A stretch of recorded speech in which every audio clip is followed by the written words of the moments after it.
மீண்டுமாக இருதயத்தின் ஆழத்திலிருந்து என்னை ஏற்றுக்கொண்டு என்னை பிரசங்கம் பண்ணுவதற்கு வாய்ப்பு கொடுத்த அருமையான சபைக்கும் என்னை கேட்கும்படியாய் வந்திருக்க ஒவ்வொரு தேவ பிள்ளைகளுக்கும் நான் நன்றியுடையவனாயிருக்கிறேன். இந்த 3 நாட்களும், இன்றைக்கும் நாளைக்கும் நாளை மறுநாளும் நடக்கிற கூட்டங்களிலே ஒரே தலைப்பின் கீழே நான் பேச போகிறேன். அதற்கு நீங்கள் ஒரு தலைப்பு கொடுப்பீர்கள் என்றால் ஜாக்கிரதை. நல்லா கவனிங்க. என்னையா விசித்திரமான ஒரு தலைப்பா இருக்குதே அப்படின்னு சொல்வீங்க. நான் சொன்னது போல நான் இங்க வந்து இடிக்க அல்ல, கட்டுவிப்பதற்கு அழைக்கப்பட்டவன் என்றும் உங்களுக்கு உபயோகப்படுத்தப்பட வேண்டும் என்றும் நீங்கள் ஒருவருக்கொருவர் சிநேகமாக இருந்து தேவ திட்டத்தை நிறைவேற்ற வேண்டும் என்கிற ஆவல் கொண்டவனாக தேவ பருவத்தில், ஆண்டவரே பாரிஸுக்கு என்னை கொண்டு போறீங்க, எனக்கு தெரிஞ்ச பிள்ளைங்கள்லாம் ஸ்டீஃபனை போற ஆட்கள் தூரத்துலேருந்து கூட ஓடி வந்துடுவாங்க. நான் வந்த உடனே கேட்டேன், சிலருடைய பேரெல்லாம் சொல்லி இவங்க வருவாங்களான்னு கேட்டேன். ஆமாம் வருவேன்னு ஃபோன் பண்ணியிருக்காங்கன்னு சொன்னாங்க. ரொம்ப சந்தோஷமாக இருந்தது. தேவன் உங்களை கொண்டு வந்திருக்கிறார் என்று சொன்னால் ஒரு முகாந்தரம் இருக்க வேண்டுமே. அந்த முகாந்தரத்துக்கு அடிப்படையான வசனங்களை எனக்கு கற்றுத்தாரும் என்று தேவ சமூகத்தில் இந்தியாவிலேயே காத்திருந்தேன். இன்னும் தெளிவை பெற்றுக்கொண்டே வந்தேன். நேற்றைய தினத்தில் நான் சொன்னது போல இந்த வருஷத்தில் மாத்திரம் 305 தடவை பேசிட்டேன். இன்னைக்கு 306வது தடவை பேசுகிறேன். நேற்றுக்கு அதுக்குள்ள தங்கச்சி சொன்னாப்புல, நீங்கள் பாட்டு மட்டும் சொல்லி கொடுக்கல, நல்ல செய்தியும் கொடுத்துட்டீங்க அப்படின்னு சொன்னாப்புல. ஸோ அப்போ அதை சேர்த்தா 306, இது 307வது தடவை. இந்த வருஷத்தில் மட்டும் பேசிக்கிட்டே இருக்கிறேன், களைக்காமல் பேசுகிறேன், ஓடுறேன். கர்த்தர் அது கிருபை செய்திருக்கிறார். ஆகினாலே நான் ஒவ்வொரு இடத்துக்கு போகும்போதும் தேவ சமூகத்தில் காத்திருந்து தேவன் தருகிற வார்த்தைகளை மாத்திரம் பேசுவதற்கு என்னை ஒப்பு கொடுத்திருக்கிறபடினால, ஆண்டவர் எனக்கு ஜாக்கிரதையை குறித்து பேசு என்று சொன்னதினால அதனுடைய அடிப்படையில் நான் உங்களோடு கூட பேச விரும்புகிறேன். நல்லா கவனிங்க. எனக்கு பாரிஸை பற்றி தெரியல, ஏன்னா பிரெஞ்சு வாசிக்க தெரியல. என்ன எழுதி போட்டிருக்காங்க, நான் நினைச்சேன் பாரிஸ் எழுதி போட்டிருக்கேன், அவ சொல்றா பார்க்குன்னு எழுதி போட்டிருக்கேன்ட்டு. ஆமாம், எனக்கு அவங்க எந்த ஊரில் இருக்கீன்னு கேட்டால் ப்ராவின்ஸ்ன்னு நான் வாசிக்கிறேன். அவன் இல்லை, ப்ராவின்ஸ்லாம் கிடையாது. ஐயும் போகணும், எஸ் போயிடணும், எல்லாம் போயிடணும். என்னத்தை வெட்டிட்டு என்னத்தை வைக்கணும்னு எனக்கு தெரியறது இல்லை. அதனால் எனக்கு பாரிஸில் என்ன எழுதி போட்டிருக்கான்னு தெரியல. எங்கள் ஊரை பற்றி நல்லா தெரியும். எங்கள் ஊரில் பெருசு பெருசாக எழுதி போட்டிருக்கான், ஜாக்கிரதை ஜாக்கிரதை. ரயில்வே ஸ்டேஷனில் எழுதி போட்டிருக்கான், பஸ் ஸ்டாண்டில் எழுதி போட்டிருக்கான், ஆமாம் தெருக்கல்ல எழுதி போட்டிருக்கான், பஜாரில் எழுதி போட்டிருக்கான். என்னன்னா ஜாக்கிரதை. பிராக்கெட்டில் போட்டிருப்பான் திருடர்கள். நல்லா கவனிங்க. போலீஸ் இருக்குது, ஆனால் நம்மளையும் ஜாக்கிரதையா இருக்க சொல்றான். அங்கங்க சிசிடிவி கேமரா வச்சிருக்கான், எல்லாத்தையும் போட்டோ எடுக்குது. ஆமா, அது இப்போ வீடு வீடுக்கு வைக்க ஆரம்பிச்சிட்டாங்க. டாய்லெட்ல மட்டும்தான் வைக்கல, சில ஹோட்டல்ல அதுலயும் வச்சிருக்காருன்னு எழுதியிருக்காங்க. ஆமா, கண்காணிக்கிற கேமராக்கள் வைக்கப்பட்டிருக்குது. மாறு உடையில சிஐடி சுத்திக்கிட்டே வரான். எவனாவது ஏதாவது பேசுறானா, எவன் மொழியும் சரியில்லாம இருக்கான்னுட்டு. அப்படி இருந்தாலும் ஜனங்களை எச்சரிப்பதற்கு என்ன எழுதி போட்டிருக்கான், என்ன எழுதி போட்டிருக்கான்? பக்கத்தில் உங்க கையை பிடிச்சி முகத்தை பார்த்து சொல்லுங்க பார்க்கலாம். அதே மாதிரி தான் ஆவிக்குரிய உலகத்திலையும் நான் தொந்தரவு பண்ற ஆளு தெரியும். தொந்தரவு பண்ணதுக்கு கீழ்ப்படிஞ்சாதான், இல்லைன்னா கதை பூட்டி போட்டு உள்ள விட வெளியே விட மாட்டேன். நல்லா கவனிங்க. ஆவிக்குரிய உலகத்திலையும் இது ஒரு சத்தம் போட்டுக்கிட்டே இருக்கும், சென்சார் மாதிரி. ஆமா, கள்ளன் கள்ளன் கள்ளன் கள்ளன்னு சொல்லும். இது அது மட்டும் இல்ல, கர்த்தருடைய கண்கள் பூமி எங்கும் உலாவி கொண்டிருக்கிற அந்த சர்வேலன்ஸ் கேமரா இருக்குது. இது அலாம் அடிக்கிறதுக்கு நம்மால நினைச்சலாம் சென்சர்ல ஸ்டிக்கர் ஒட்டிட்டு உள்ள போயிடலாம். பக்கத்துல சொல்லுங்க, உங்க சபையை பற்றி சொல்லுங்க சொல்லிடுறேன். ஆமா, இங்க ஒரு சென்சார் வச்சு நான் இந்த ட்ரெஸ்ல வந்தா உள்ள வரக்கூடாதுன்னு சொல்லினா அதுல ஸ்டிக்கர் ஒட்டிச்சுன்னா அது என்ன சொல்லும்? இது இருக்குது, டங்கு டங்கு டங்கு மணி அடிக்கிறதுக்கு இருக்குது. ஆனா இதுல ஸ்டிக்கர் ஒட்டிட்டு உள்ள வாத்தியார் போறாரு வராரு. அங்க இருந்து கண்ணு பாக்குறாரு, நீ என்னை காண்கிற தேவன். இங்க பக்கத்துல பாக்கெட்ல எடுத்துடுறான். சொல்லுங்க, மறுபடியும் சொல்லுங்க. ஆவிக்குரிய உலகத்திலையும் திருடர்கள் ஜாக்கிரதை. அப்ப என்னுடைய வாழ்க்கையிலும் உங்களுடைய வாழ்க்கையிலும் வேதம் நமக்கு கவனமா இருப்பதற்கு ஒரு பொறுப்பை கொடுத்திருக்கிறது. ஜாக்கிரதை. God takes care of me, no doubt about it. தேவன் என்னை கண்காணிக்கிறவர். அதனால்தான் எல்ரோயின்னு பார்க்கிறோம். என்னை காண்கிற தேவனை நானும் கண்டேன் என்று இன்னைக்கு ஆகார் சொன்னது தான் எல்ரோயி அப்படின்னு சொன்னா. அது அடிக்கடி எல்லா பாட்டிலையும் யூஸ் பண்றோம். ஃபாதர் கொஞ்சம் அதிகமா யூஸ் பண்ணுவாரு, வெஸ்லியும் யூஸ் பண்ணதை நீ படிச்சோம். எல்ரோயி அதோனாய், எல்ரோயி என்னை காண்பவரே. அவர் பார்க்கிறாரு. ஆமா, இஸ்ரவேலை காக்கிறவர். உறங்குவதும் இல்லை, தூங்குறதும் இல்லை. ஆனாலும் நீயும் ஜாக்கிரதையா இருக்கணும். விளங்குது? எதுக்கு ஜாக்கிரதை ஜாக்கிரதை ஜாக்கிரதை வேதம் சொல்லுது தெரியுமா? நான் வசனத்தை வச்சிருக்கேன்ப்பா, நான் பார்க்கிறேன்ப்பா, நான் உன்னை காக்கிறவன் தான். போலீஸ் இருக்குது, சர்வேலன்ஸ் கேமரா இருக்குது, அங்கங்க சிஐடி இருக்காங்க, எல்லாம் இருக்குது. ஆனாலும் ஜாக்கிரதை எழுதி போட்டிருக்கானே. அதே மாதிரி வேதம் நீயும் நானும் உலகத்தில் ஆவிக்குரிய உலகத்திலேயும் ஜாக்கிரதையாய் வாழ வேண்டும் என்று தேவன் விரும்புகிறதுனால ஏராளமான ஜாக்கிரதை குறித்து வேதம் நமக்கு சொல்கிறது. நல்லா கவனிங்க நான் சொல்றத. என் வேதம் சொல்கிற வசனங்கள் சிலவற்றை வேகமா காட்ட போறேன். இது நீங்கள் அறிந்திருக்க வேண்டியது. 1 யோவான் 5வது அதிகாரம். தெரிந்த வசனங்கள் தான் நான் ஞாபகப்படுத்த விரும்புகிறேன். கோர்வையாக சொன்னால் தான் நான் சொல்ல விஷயங்கள் உங்களுக்கு தெரியும். 1 யோவான் 5வது அதிகாரம் 18வது வசனத்தை வாசிக்கலாம். தேவனால் பிறந்த எவனும் பாவம் செய்யான் என்று அறிந்திருக்கிறோம். தேவனால் பிறந்தவன் தன்னை காக்கிறான். ஓஹோ, I have a responsibility. தேவனால் பிறந்தவன் தன்னை காக்கிறான். பொல்லாங்கன் அவனை தொடான். பொல்லாத பிசாசினை தொட முடியாதுதான். பொல்லாங்கனுக்குள் வாழ்கிறவர்களை தொடக்கூடாதுதான். அது தேவ நோக்கம். ஆனாலும் ஆண்டவர் அடுத்த வசனத்திலும் ஒன்று சொல்றார். 19வது வசனம், அது வாசிக்கலாம். நாம் தேவனால் உண்டாயிருக்கிறோம் என்றும் உலகம் முழுவதும் பொல்லாங்கனுக்குள் கிடக்கிறது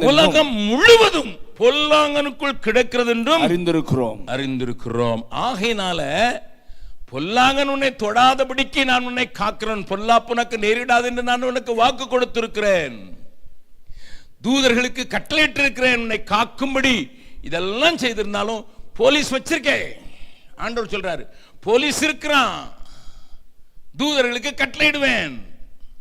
உன்னை நான் காக்கிறதுக்கு அங்க ஆட்களை வச்சிருக்கேன். என் வசனத்தை வச்சிருக்கேன். சென்சார் அடிச்சிரும், சத்தம் போடும். என் கண்களும் பூமி எங்கும் உலாவிக் கொண்டிருக்கிறது. ஸ்டில் தேவனால் பிறந்தவன் தன்னை காக்கிறான். உங்களுக்கு எனக்கு ஒரு பெரிய பொறுப்பு உண்டு. கர்த்தர் பார்த்துக் கொள்வார் தான். ஆனாலும் எனக்கும் உனக்கும் ஒரு பெரிய பொறுப்பு உண்டு.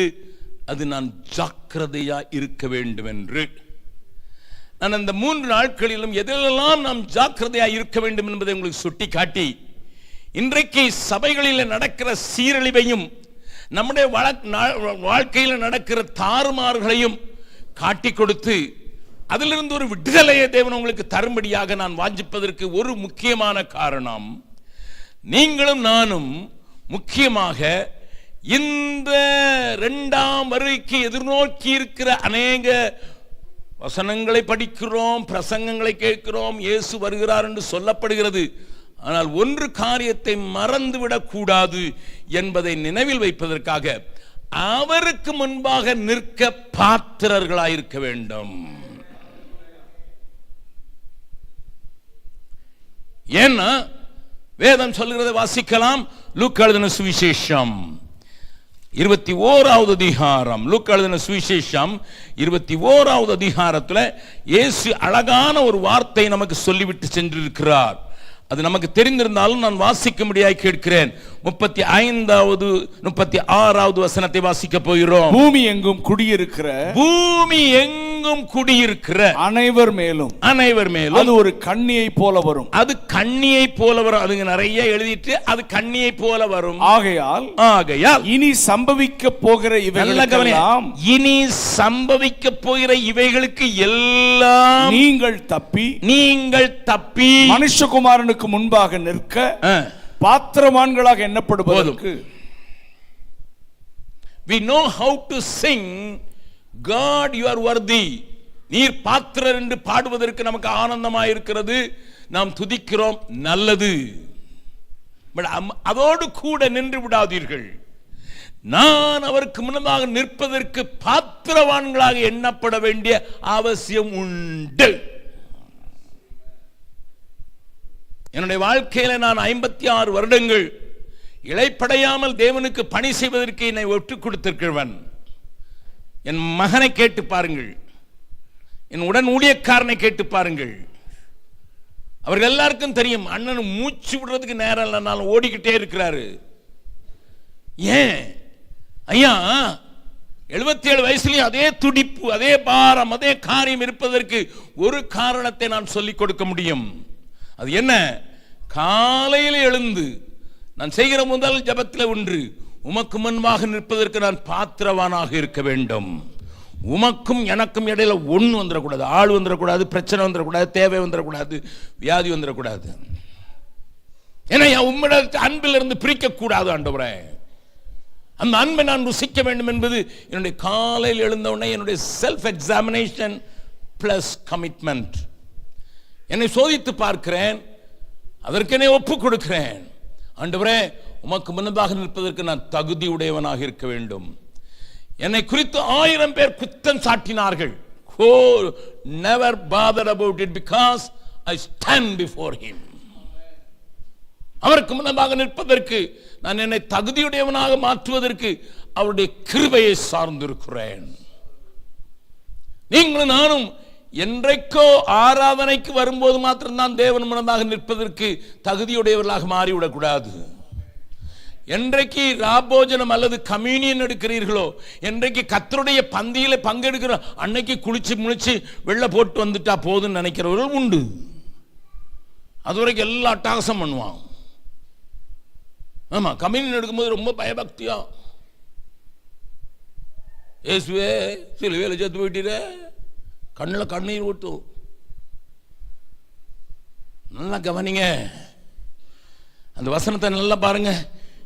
எப்பொழுதும் நிற்பதற்கு நான் தகுதியாக, எப்பொழுதும் மனுஷகுமாரன் நிற்க பாத்திரமான என்னப்படும் எப்பொழுதும். My dear people of God, தேவ ஜனங்களே, அவருக்கு முன்னதாக நிற்பதற்கு நீங்களும் நானும் ஒவ்வொரு நாளும் மட்டுமல்ல, ஒவ்வொரு நேரத்திலையும் அவருக்கு முன்னதாக நிற்பதற்கு நீங்கள் கற்றுக்கொண்டீர்கள் என்றால் அதை போல பாக்கியமானது ஒன்றுமே இல்லை. இது தேவன் நமக்கு கற்றுக் கொடுத்தது, ஆண்டவரே நமக்கு சொல்லிக் கொடுத்தது. இதைத்தான் பவுல் பின்னமாக எழுதுகிறார். வாசிக்கலாம். எபேசியர்களின் நிருபம், எபேசியர்களின் நிருபம் 5வது அதிகாரத்தில், எபேசியர்களின் நிருபம் பவுல் சொல்லுகிற வார்த்தையை பாருங்கள். 25 பின்பகுதியில் இருந்து 27 வரை வாசிக்கலாம். அப்படியே கிறிஸ்துவும் சபையில் அன்பு கூர்ந்து, அப்படியே கிறிஸ்துவும் சபையில் அன்பு கூர்ந்து தாம் அதை திருவசனத்தை கொண்டு, தண்ணீர் முழுக்கினால் சுத்திகரித்து பரிசுத்தமாக்குகிறதற்கும் கரை திரை முதலானவைகள் ஒன்றுமில்லாமல் பரிசுத்தமும் பிழையற்றதுமான மகிமையுள்ள சபையாக அதை தமக்கு முன் நிறுத்திக் கொள்வதற்கும் தம்மை தாமே அதற்காக ஒப்புக் கொடுத்தார். Don't forget this. ஐயா, it is not only an individual. தனி மனிதன் மாத்திரமல்ல தேவனுக்கு முன்பாக நிற்பது. அங்கே நான் தனி மனிதனை பற்றி பேசினேன். லூக்காவிலே ஆண்டவர் சொன்னார், மனுஷகுமாரன் முன்பாக நிற்பதற்கு. இங்கே ஆண்டவர் சபையை குறித்து பேசுகிறார். The church should be worthy to stand before him. சபையானது அதுக்கு தான் தன்னை கொடுத்தாரு. கரை திரை முதலானவைகள் இல்லாமல் பரிசுத்தமும் பிழையற்றதுமான மகிமையுள்ள சபையாக தமக்கு முன் நிறுத்திக் கொள்வதற்கும் தம்மை தாமே அதற்காக ஒப்பு கொடுத்தார். ஆண்டவர் ஒப்பு கொடுத்ததனுடைய நோக்கம் என்ன? நீ அவருக்கு முன்பாக நிற்பதற்கு தகுதியாயிருக்கும்படி. இன்றைக்கு சபையில வல்லமை இல்லாமல் போனதற்கு காரணம் என்ன? எலியாவை கேட்டு பார்ப்போம்.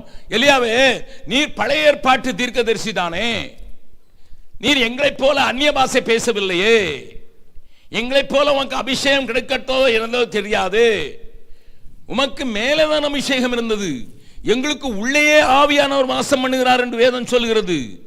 அப்படி இருக்க நீர் சொன்ன நடந்தது, மழையை நிறுத்தினா மழை நடந்தது, அக்னி கொண்டு வந்த அக்னி வந்தது, நாங்க நடக்கிறது நாங்க சொல்ற ஒண்ணும் நடக்க மாட்டேங்குது, நாங்க சொல்ற எதுவும் நடக்க மாட்டேங்குது, என் பிள்ளை கூட கீழ்ப்படிய மாட்டேங்குது, போகாதடனா அங்கதான் போகுது, போன தொடாதன்னா யோ வேலையை பார்த்துட்டு போங்குது. இதுல வேற 9 மாசம் தான் பிள்ளைக்கு அல்லது 1 வருஷம் தான், நீங்க கையில போன் கொடுக்கலன்னா சாப்பிட மாட்டேங்குது. உங்க ஊர்ல நடக்கிறது இல்லையோ? ஆமா, அன்னைக்கு அம்மா மடியில வச்சுட்டு நிலா நிலா வா வா நில்லாமல் ஓடிவான்னு சொல்லி விட்டு பாட்டு பாடினாங்க. இப்போ பிள்ளை படிக்குது, பாருமா பாரு, ரஜினிகாந்த் எப்படி அடிக்கிறார் பாரு, அடிச்சு கொன்னுருவேன். எது 2 இலை விடலை, கையில் ஃபோனு. ஆமாம் சரி, பிள்ளைக்கு நீங்கள் சோறு கொடுத்தா அது அங்கே பார்க்கறதுனால வாயை காட்டாது. அம்மா மாறாவது சோறு ஊட்டுனா அவளும் ஃபோனை பார்த்துக்கிட்டு கண்ணில் ஊட்டுறா.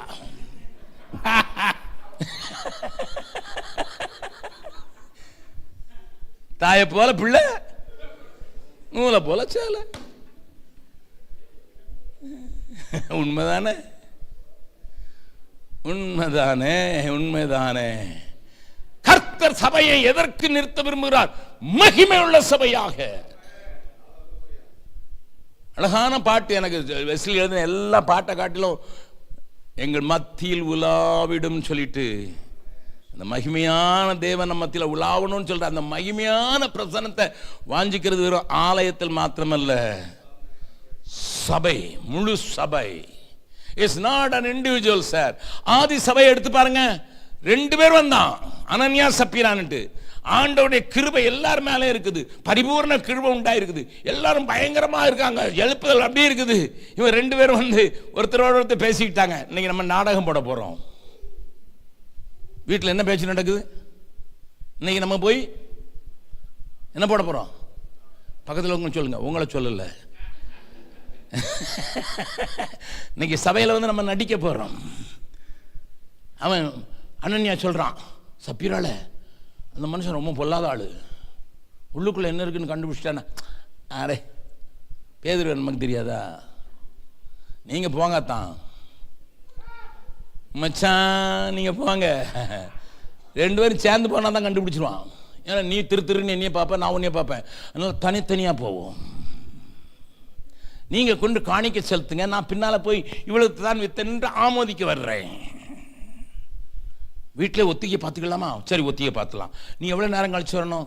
உனக்கு மேக்கப் போடுறதுக்கு எவ்வளோ நேரம் ஆகும்? நீ சேலை கட்டுறதுக்கு எவ்வளோ நேரம் ஆகும்? சரி, உனக்கு ஒரு கார் எனக்கு ஒரு கார், அதனால் நீ இந்த காரில் போ, நான் இந்த காரில் போகிறேன். பாரிஸில் இப்படி தான் நடக்குது. ஒரு காரில் வந்தால் உருப்படியாக வந்திருப்பான் தேவனை ஆராதிக்கணுட்டு, தனித்தனியாக கார் வந்ததுனால அவன் எங்கே போயிட்டு வரான்னு எனக்கு தெரியுமா? நாடகம் போடுவோம், நாடகம் போடுவோம். அனன்யா வந்து உடனே, ஐயா எங்களுக்கு ஆவியானவர் ஏறி அவ்வளோத்தையும் வித்து கொண்டு கொடுச்சானார். அவன் பார்த்தான், இவ்வளவுக்கு தானே வித்தீர்கள், உங்கள் நிலம் பெருசாச்சு, அதுக்கு விலை ஜாஸ்தி கொடுத்துருக்கணுமே. அவர் சும்மா தான் கேட்டார், ஏன்னா அவருக்கு இந்த மார்க்கெட் வேல்யூ தெரியும். பக்கத்தில் வந்து கைப்பிடி சொல்லுங்க, யாருக்கு தெரியுதோ இல்லை, பாஸ்டருக்கு மார்க்கெட் வேல்யூ ரொம்ப தெரியும். மார்க்கெட்டில் நிலம் எவ்வளவுக்கு விற்கிறன்னு தெரியும். இவன் நிலத்தை வித்தானா இவன் நிலம் எங்கே இருந்துன்னு தெரியும். ஆமாம் வித்தன்னு சொல்ல, உடனே கேட்குறான், இவ்வளோ தான் விற்றீங்களா? ஒன்று ஆமாம், போய் சொன்னா டக் விழுந்து போச்சு. நல்லா கவனிங்க. சபையா கரை திரை இல்லாத சபையை உருவாக்கிட்டு இருக்கிற ஆண்டவர்கிட்ட உள்ள வந்து ஒரு கப்பிள் வந்து நின்று அதை கெடுத்த போது தேவனுடைய ஆவியானவருடைய துக்கம் எவ்வளவா இருக்கும்.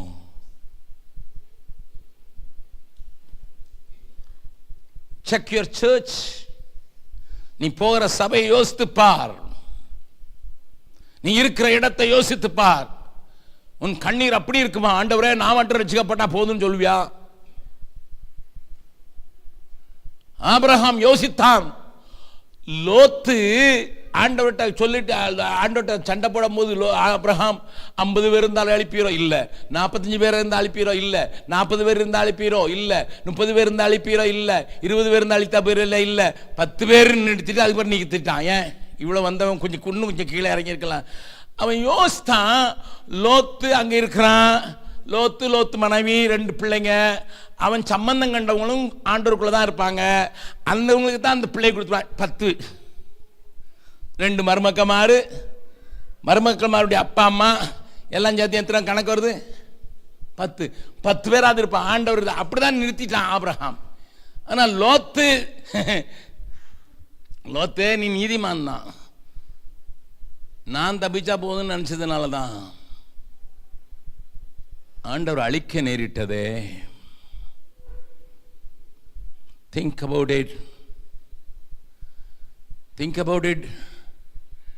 அப்ப நீ என்ன செய்ய தெரியுமா? உன் சபையில அசுத்தத்தை பார்த்தா, உன் சபையில சண்டையை பார்த்தா, உன் சபையில வஞ்சனை பார்த்தா, உன் சபையில மீறுதல்களை பார்த்தா, உன் சபையில ஏமாற்றுக்காரத்தை பார்த்தா, உன் சபையில நாடகத்தை பார்த்தா, நீ வீட்டில் போய் நாடு ஆண்டவரே உம்முடைய வருகையில எங்க சபை நிக்கிறதுக்கு தகுதி இல்லாம போயிருவோம் அழுவ. அதனாலதான் எசேக்கியேல் 9வது அதிகாரத்தில் என் வீட்டில் தொடக்குடா, என் வீட்டில் தொடக்கு. எதுக்கு பிரதர் சபைக்கு போறீங்க? ரொம்ப வாரம் முழுவதும் கஷ்டப்படுறாங்க. அங்கே போனால் ஏதாவது ஆறுதலாக ஒரு பாட்டு பாடுவார். அதனால தான் எல்லா பாட்டு எழுதுறவன்லாம் ஆட்டுவார், தேற்றுவார், தாளாட்டுவார், பாலாட்டுவார்.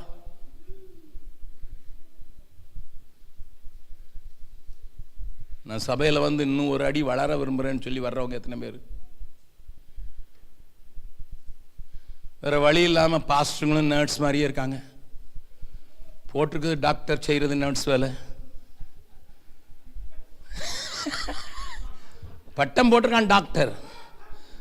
டாக்டருக்கும் நர்ஸுக்கு என்ன வித்தியாசம் சொல்லுங்க? நேற்று 2 பிள்ளைங்க நீ பார்க்க வந்தாங்க, இன்னைக்கு இல்லை, காணோம். அவங்கள்ட்ட நான் சொன்னேன், நீ என்ன படிக்க போறேன்னுட்டு. அவங்க அம்மா சொன்னாங்க, இவன் டாக்டர் தான் ட்ரை பண்ணுறான், இடம் கிடைக்கல, அதனால நர்ஸ். நான் சொன்னேன், ஏன் நர்ஸை பார்க்கக்கூடாது? அவங்க டாக்டர் வேலை வித்தியாசம், நர்ஸ் வேலை வித்தியாசம். பக்கத்தில் இருக்கவங்க கைப்பிடி சொல்லுங்க. நான் சொல்றதெல்லாம் இதெல்லாம் மறக்கக்கூடாது. டாக்டர் வேலை வித்தியாசம், நர்ஸ் வேலை வித்தியாசம். டாக்டரும் வியாதி என்ன இருக்குன்னு பார்ப்பாரு. இவர் போட்டிருக்கதான் டாக்டர் ரெவரண்ட். இவருக்கு வியாதி, அவருக்கே வியாதி. இவருக்கே மோப்பம் பிடிக்கிறது தெரியாது, ஏன்னா மூக்கு அடைச்சிக்கிட்டு இருக்குது. அவன் அழுகிறானா, அவன் நல்லா இருக்கிறானா, இல்லைன்னா சென்ட் அடிச்சு வந்திருக்கானா தெரியுமா? சொல்லுங்க. தெரியாது. துர்நாற்றமும் தெரியாது, நரநாற்றமும் தெரியாது. ஆமா, டாக்டர் வியாதியை கண்டுபிடிச்சு மனசு கொடுக்கிறவர். நர்ஸ் தாளாட்டுவார். பக்கத்தில் கேளுங்க, உங்க உங்க பாஸ்டர் நர்ஸா டாக்டரா? கேளுங்க கேட்டுச்சுங்க. நிறைய சபையில் வந்திருக்கீங்க. இந்த ஆள் வந்தாலே கூட்ட கலைச்சிட்டு போயிடுவான். ஐயா, நோ ப்ராப்ளம். ஆமா, பவுல் சொல்றாரு, பாலூட்டுகிற தாய், நர்சிங் மதர்.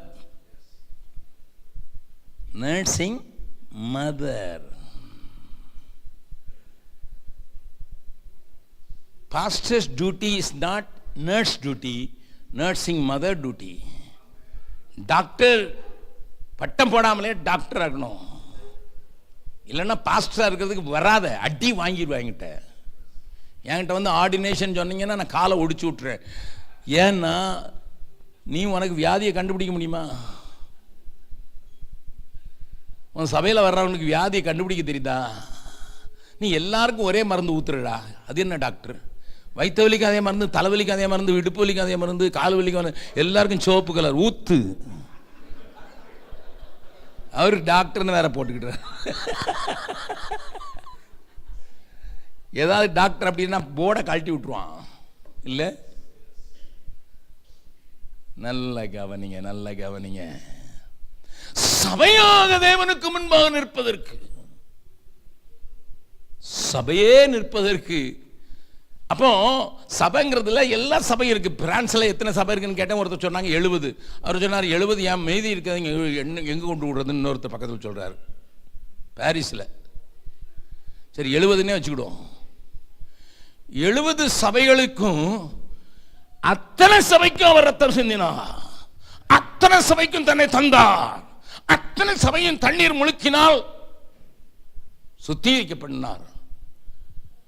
பாரிஸ்ல பெய்யாத வசன மழையா? நீங்க எல்லாம் இப்ப எங்களுக்கு பிரசங்கம் பண்ணலாம், அவ்வளவு பிரசங்கம் கேட்டிருக்கீங்க. வசனத்தினால், திருமுழுக்கினாலே, வசனத்தினாலே சுத்திகரித்தார். எதுக்கு? அப்போ சபைகள் எந்த சபை, இன்னொரு சபை கெட்டு போனா கூட எனக்கு அழுக வரணும், என்னை பாதிக்கும். ஐயோ விழுந்து போகிறார்களே, வஞ்சிக்கப்படுகிறார்களே, ஏமாற்றப்படுகிறார்களே. ஆட்டோமேட்டிக்கா அந்த அழுக வந்துட்டுனா எலும்புகள் அசைவுண்டாகி அதது இடத்துல அது சேர்ந்து சேனையா எழுந்து நிற்கணும்னு நான் நம்புறேன். உலர்ந்த எலும்புகள் உயிர் பெற்றுவிடும், ஒன்று கூடிவிடும், சதையால் நிறைந்துவிடும், அதில் நரம்பு ஓடிவிடும், அதில் ஜீவன் ஊற்றப்பட்டுவிடும். அப்போ நான் ஒரு பாட்டு எழுதுனது உங்களுக்கு தெரியும். திறப்பில் நிற்க தவறினேனே, தேசம் அழியாமல் காத்திடவே. திறப்பில் நிற்க தவறினேனே, தேசம் அழியாமல் காத்திடவே. திறப்பில் நிற்க நான் தவறிட்டு ஆண்டவரே, ஜெப ஆவி ஊற்றி, ஜெப ஆவி ஊற்றணும். எல்லா சபைகள் மேலே ஊற்றினா எனக்கா மட்டும் கவலைப்பட மாட்டேன். பக்கத்தில் இருக்க சபை அழிஞ்சு போகிறது எனக்கு இஷ்டம் இருக்காது, அந்த சகோதரன் விழுந்து போகிறது இஷ்டம் இருக்காது, இந்த சபை விழுந்து போகிறது. ஐயோ ஆண்டவரே, ஆரோனை கேளுங்க சொல்லுவான், ஐயோ என் மாம்சத்துல பாதி ஆளு. அவளுக்கு தான் குஸ்தம், மீரியாமுக்கு தான் குஸ்தம் வந்துச்சு. ஆரோன் அலறான், ஐயோ என் மாம்சத்துல பாதி அழுகுது. என்றைக்கு இப்படிப்பட்ட ஒரு கரிசனை, இப்படிப்பட்ட ஒரு பெரிய ஆதங்கம் எல்லா சபைகளுக்கும் உண்டாகும் போது பாரிஸ் அசைந்துதான் ஆகும். அட்லீஸ்ட் பாரிஸில் இருக்க தமிழ் ஜனங்களாகும் அசைந்துதான் அவர்கள். நம்புறீங்களா? நம்புறீங்களா? அந்த நாள் வராதா? அந்த நாள் வராதா ஆண்டவரே? அந்த நாள் வராதா? ஏன் ஆண்டவர் சொன்னார்னா, இன்னொரு வசனத்தை வாசிக்கலாம். நீதிமொழிகள் 20வது அதிகாரம், நீதிமொழிகளின் புஸ்தகம் 20வது அதிகாரத்தின் கடைசி வசனத்தை வாசிக்கலாம்.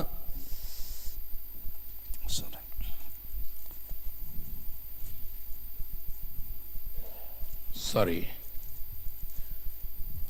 22வது அதிகாரம், 22வது அதிகாரம்.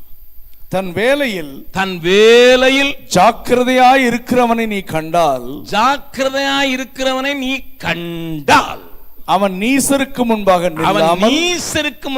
நில்லாமல் ராஜாக்களுக்கு முன்பாக நிற்பான்.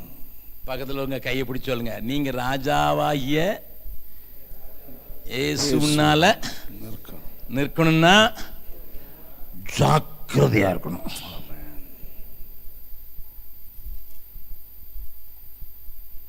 என் அருமையான தேவனுடைய பிள்ளைகளே, உங்களை அவர் நிறுத்த வேண்டும் என்றால் நீயும் ஜாக்கிரதையாக இருக்க வேண்டும். நான் நாளை கடைசி நாள் அந்த வேலையை குறித்து பேசுகிறேன், இல்லைன்னா நாளைக்கு பேசுகிறேன். பட் ஆனால் ஒரு வசனத்தை வார்த்தை மாற்றினதில் இருக்கிறேன். 29வது வசனத்தை நான் மறுபடியும் வாசிக்கிறேன். தன் வேலையில் ஜாக்கிரதையாய் இருக்கிறவனை நீ கண்டால் அவன் நீசருக்கு முன்பாக நில்லாமல் ராஜாக்களுக்கு முன்பாக நிற்பான். தைரியம். மனுஷகுமாரன் வரும்போது அவருக்கு முன்பாக நிற்பதற்கு நான் தகுதியுடையவனாக மாற வேண்டும். அதனால தான் பவுல் இன்னொரு காரியத்தை தீமோத்தேயுக்கு எழுதும்போது எழுதினாரு. 2 தீமோத்தேயு 2வது அதிகாரம் 2 தீமோத்தேயு 2வது அதிகாரம் 15வது வசனத்தை வாசிங்க. நீ வெட்கப்படாத ஊழியக்காரனாயும் சத்திய வசனத்தை நிதானமாய் பகுத்து போதிக்கிறவனாயும் உன்னை தேவனுக்கு முன்பாக உத்தமனாக நிறுத்தும்படி ஜாக்கிரதையாயிரு. ஓஹோ, வசனம் பேச முன்னால நீயும் ஜாக்கிரதையா இருக்கணும். அதாவது it is not only for the congregation, it is for the preachers. Yes. It is for every pastor. It is every elder, prayer group leader, Sunday school teacher. நீ தேவனுக்கு முன்பாக உன்னை தேவனுக்கு முன்பாக உத்தமனாய் நிறுத்தும்படி ஜாக்கிரதையாயிரு. என்னை கேட்கிற அருமையான தேவனுடைய பிள்ளைகளே, இங்க இருக்கிற அநேக நல்ல ஊழியக்காரர்கள், நல்ல போதனை செய்யக்கூடியவங்க, மற்றவங்களுக்கு அட்லீஸ்ட் ஆலோசனையாயிலும் சொல்லக்கூடிய அளவுக்கு உங்களுக்கு தேவன் கிருபை தந்திருக்கிறா. அது அன்னைக்கு நாங்கெல்லாம் வரும்போது அன்னைக்கு கேசட்டில் சில செய்தி தான் வருது. எங்களை மாதிரி ஆட்கள் தான் நாங்கள் கொஞ்சம் அதிகமாக கேசட்டை விட்டவங்க. மற்றவங்க செய்திலாம் வராது. ஆனால் இப்போ தோலாம் துருத்தி எல்லாரும் செய்தியும் வருது. என்ன வாட்ஸ்அப் வந்துட்டு, யூடியூப், ஐடியூப், எல்லா டியூப் வந்துட்டு, ஃபேஸ்புக் வந்துட்டு. அதனால் எப்படியோ ஒரு விதத்தில் நம்ம எல்லாரும் மற்றவங்களுக்கு போதிக்கிற எல்லாரும், மற்றவங்களுக்கு புத்தி சொல்லுகிற எல்லாரும், மற்றவங்களுக்கு ஆலோசனை சொல்றதுக்கு சபையில் உபயோகப்படுகிற எல்லாரும் உன்னை தேவனுக்கு முன்பாக உத்தமனாக நிறுத்தும்படி ஜாக்கிரதையார். எமில் ஜெபசிங் என்று சொல்லப்படுகிற ஒரு தேவ மனிதன் இப்படி எழுதினார். உத்தமமாய் முன் செல்ல உதவி செய்யும் யெகோவா, ஊக்கமதை கைவிடாமல் காத்து கொள்ள உதவும், ஊக்கமதை கைவிடாமல் காத்து கொள்ள உதவும், உத்தமமாய் முன் செல்ல உதவி செய்யும் யெகோவா. உத்தமமாய் முன் செல்ல உதவி செய்யும் யெகோவா என்கிற பாடல்கள் எங்களை வாலிப வேதத்தில் அப்படியே உலுப்புகிற ஒரு பாடல்.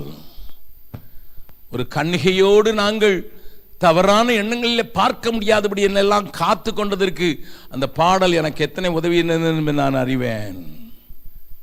நானும் வாலிபனாக இருந்துதானே வந்தேன். நானும் கல்லூரியில் படித்தேன் அல்லவா. நான் வேலை செய்கிற கம்பெனியில் 2000 பேர் வேலை செய்தோம். ஒரு பெரிய கம்பெனி. அங்க 500 பெண் பிள்ளைகள், அழகான பிராமண பிள்ளைகள். அந்த இடத்துல எங்களை காத்துக்கொள்ளணும்னா இந்த பாட்டுகள் அடிக்கடி நான் பாடுவது வழக்கம். அந்த நாட்கள் தான் அந்த பாட்டு எழுதப்பட்டது. நான் வேலை செய்து கொண்டிருக்கும் போது, உத்தமமாய் பின் செல்ல, உமக்கும் பின் செல்ல, உலகத்தில் நான் முன்னேறி செல்ல உதவி செய்யும் அதுவா, ஊக்கம் அதை கைவிடாமல் காத்துக்கொள்ள உதவும் என்று அன்றைக்கு நான் ஆரம்பத்தில், இந்த கிறிஸ்தவ வாழ்க்கையின் ஆரம்பத்தில் பாடின பாடல் இன்றைக்கு வரைக்கும் என்னை ஓடுவதற்கு பலத்தை தந்திருக்கிறது. என்னை கேட்கிற அருமையானவர்களே, ஏன் ஆண்டவர் உங்களை ஜாக்கிரதையா இருக்க சொல்கிறார்? உன்னை தனக்கு முன்னதாக நிறுத்திக் கொள்வதற்கு நீ பாத்திரனாய் இருக்கும்படிதான். இதைத்தான் பவுல் தன்னுடைய பாஷையில் சொல்றார். என்ன சொல்றார் பாருங்க. கொலோசியர்களின் நிருபம் 1வது அதிகாரம் கடைசி 2 வசனங்களை வாசிக்கலாம். கொலோசியர்களின் நிருபம் 1வது அதிகாரத்தின் கடைசி 2 வசனங்கள். எந்த மனுஷனையும், நல்ல கவனிங்க வார்த்தைகளை, எந்த மனுஷனை கிறிஸ்து இயேசுவுக்குள் தேறினவனாக நிறுத்தும்படிக்கு அவரையே நாங்கள் அறிவித்து எந்த மனுஷனுக்கும் புத்தி சொல்லி எந்த மனுஷனுக்கும் எல்லா ஞானத்தோடு உபதேசம் பண்ணுகிறோம். அதற்காக நல்லா கவனிங்க, அதற்காக நான் எனக்குள்ளே வல்லமையாய் கிரியை நடப்பிக்கிற அவருடைய பலத்தின்படி போராடி பிரயாசப்படுகிறேன். I strive hard, போராடுறேன், பிரயாசப்படுறேன். என் நோக்கமெல்லாம் எந்த மனுஷனையும், மறுபடியும் சொல்றேன், எந்த மனுஷனையும் கிறிஸ்துவுக்குள் தேறினவனாக, எந்த மனுஷனுக்கும் புத்தி சொல்லி, எந்த மனுஷனுக்கும் உபதேசம் பண்ணுகிறோம். ஒரு ஆளை விட மாட்டேயா, எல்லாருக்கும் புத்தி சொல்றது தெரியுமா? எல்லாரும் தேறினவர்களாக நிற்கணும். அதுக்கு தான் என் பலத்தை உபயோகப்படுத்துறேன். வல்லமையா எனக்குள்ள கிரியை செய்கிற பலத்தை நான் வெளிப்படுத்துறேன். ஆட்டம் பாட்டம் கொண்டாட்டம் போட்டுட்டு, வெறும் வான வேடிக்கை போட்டுட்டு, எலக்ட்ரானிக் புகையை போட்டுட்டு, ட்ரம்மை கிழிச்சிட்டு, இப்போ ட்ரம்மை கிழிக்கக்கூடாதுன்னு சொல்லி தான் எலக்ட்ரானிக் ட்ரம் வந்துச்சு. ஆனாலும் ஸ்க்ரீனை கிழிக்கிறான். வேத வசனங்களோடு இன்னைக்கு நடக்கிற காரியங்களை ஒப்பிட்டு பார்க்கும்போது என் மனசெல்லாம் ஐயோ ஆண்டவரே, தேவ ஜனமே பாவத்தில் விழுந்தே தேவ கிருபை பலன் இழந்ததே தேடி மீட்டிடுமே என் இயேசுவே, தேடி மீட்டிடுமே. ஆதி அன்பெல்லாம் வாழ்வில் குறைந்தே ஆடம்பரம் நிறைந்தே, அன்பெல்லாம் வாழ்வில் குறைந்தே ஆடம்பரம் நிறைந்தேன். பின்மாறினர் மங்கும் திரிகள் எல்லாம் அணையுதே மனதுருகிடுமே. மங்கும் திரிகள் எல்லாம் அணையுதே மனதுருகிடுமே. தேவ ஜனமே பாவத்தில் விழுந்தே தேவ கிருபை பலன் இழந்ததே தேடி மீட்டிடுமே என் இயேசுவே, தேடி மீட்டிடுமே. தியாகம் எளிமை வாழ்வில் வருமோ, சிநேகம் உலகினிலே. தியாகம் எளிமை வாழ்வில் வருமோ, சிநேகம் உலகினிலே. செலுத்திய ராதி பிரதிஷ்டைகளும் உடைந்ததே ஜோதி மங்கிடுதே. ஆதி பிரதிஷ்டைகளும் உடைந்ததே ஜோதி மங்கிடுதே. தேவ ஜனமே பாவத்தில் விழுந்தே தேவ கிருபை பலன் இழந்ததே தேடி மீட்டிடுமே என் இயேசுவே, தேடி மீட்டிடுமே.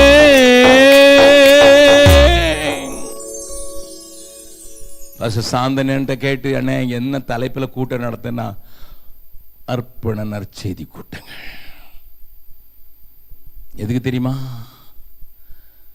இதே பாரிஸ் நகரத்தில் நான் பேசின கூட்டங்களில் நான் சில கர்த்தருடைய பந்தியில் பகிர்ந்து கொள்ளும்போது முழங்கால நின்று கண்ணியை தார தாரையாக ஊத்துறதை நான் பார்த்துருக்கேன். அப்படியே தேவ அன்பில் அப்படியே மூழ்கி உருகிறத நான் பார்த்துருக்கேன். ஆனால் இப்போ உள்ளமெல்லாம் உருகுதையா, என்னைக்கோ. இப்போ அதெல்லாம் உருகாது. இப்படிதான் சொல்லுவானுங்க, இதை தான் சொல்லுவானுங்க, இதுதான் பேசுவானுங்க. அரே அவர் குட்டு வைக்க வந்திருக்காரு, ரெண்டு குட்டு வாங்கிட்டு போவோம். அகஸ்டின் ஜெபக்குமார் தடவி கொடுக்க மாட்டான்னு தெரியும். நான் பிறந்த ஊர் பக்கத்தில் பண்டார விளைன்னு ஒரு இடம் இருக்குது. அந்த பண்டார விளையில் ஒரு வைத்தியர், பயங்கர ஃபேமஸ் வைத்தியர், நல்லா அறியப்பட்டவர். எந்த எலும்பு முறிவையும் அவர் என்ன செய்வார் தெரியுமா? சரியாக்கிடுவார்.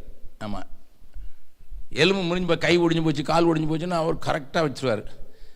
என்ன சின்ன பிள்ளைங்களுக்கும் உடஞ்சி போச்சு, அது விளையாடுறது மேரி விழுறதுல விளையாடுங்களா, அவர்கிட்ட கூப்பிட்டு போனால் அவர் என்ன செய்வாருங்கிறது மட்டும் நான் சொல்கிறேன். தம்பி எங்கடா உடஞ்சது அப்படின்னு பேசிகிட்டே இருப்பார். இந்த கை இப்படியே இருக்கும், பளீர் அடிப்பார் இந்த தொடையில், ஐயோ அதுக்குள்ள மாட்டிடுவார். அகஸ்டின் ஜெபக்குமார் அந்த பண்டார பல வைத்தியர் தான். நான் அடிக்கிற அடியில் உனக்கு எலும்பு சரியாயிரும்பா,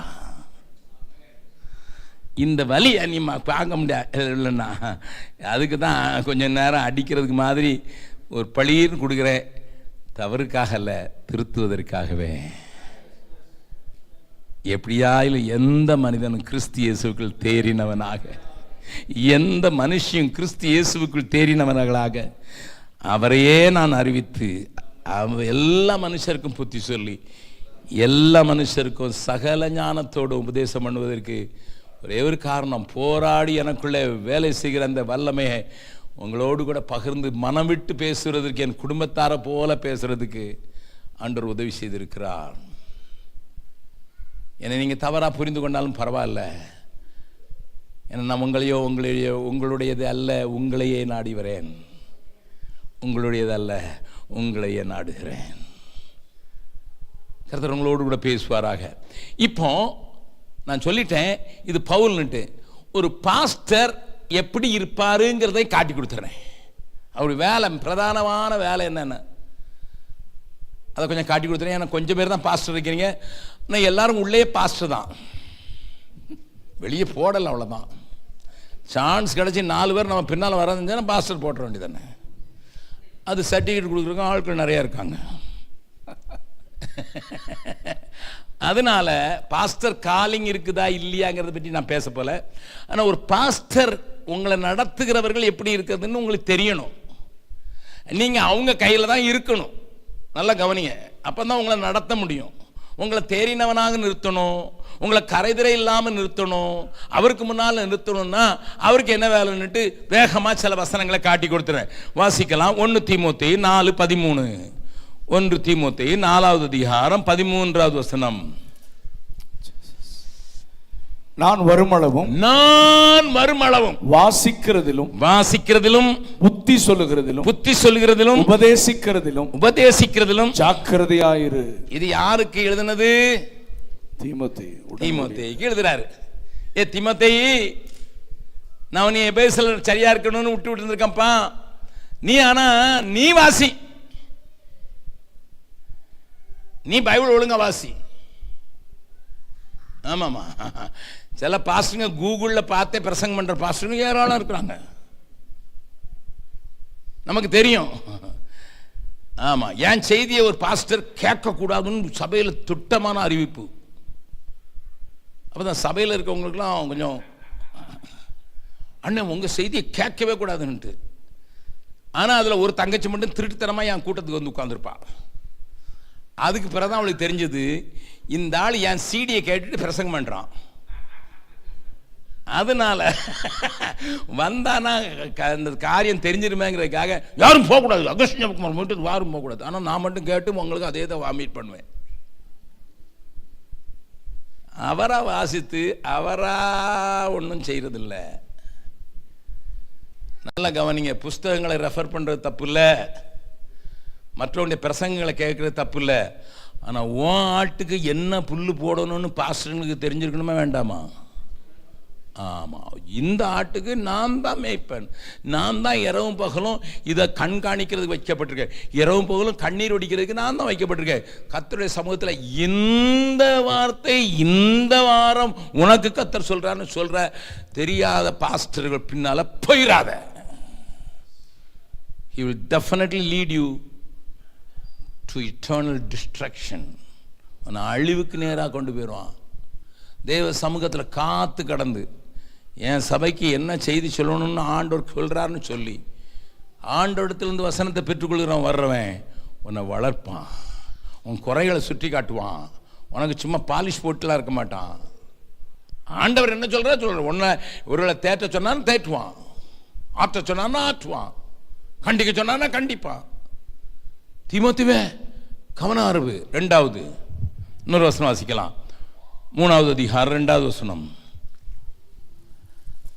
1 தீமோத்தேயு 3:2.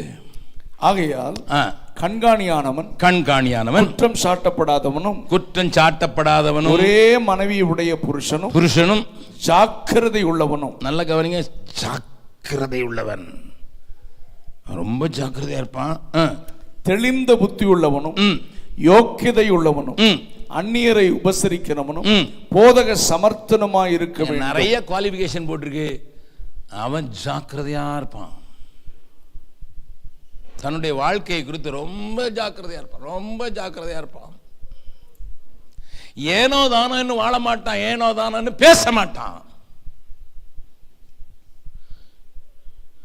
Who is your pastor என்று சொன்னால் நான் நீ எப்படிப்பட்டவன் என்று சொல்லிவிடலாம் என்று ஆஸ்வால் ஜே ஸ்மித் என்று சொல்லப்படுகிற ஒரு பெரிய தேவ மனிதன் கனடாவில் பீப்புள்ஸ் சர்ச்னு ஒன்று நடத்தி உலகம் முழுவதும் 400க்கு மேலே மிஷினரிகளை அனுப்பின ஒரு சபை, ஒரே ஒரு சபை.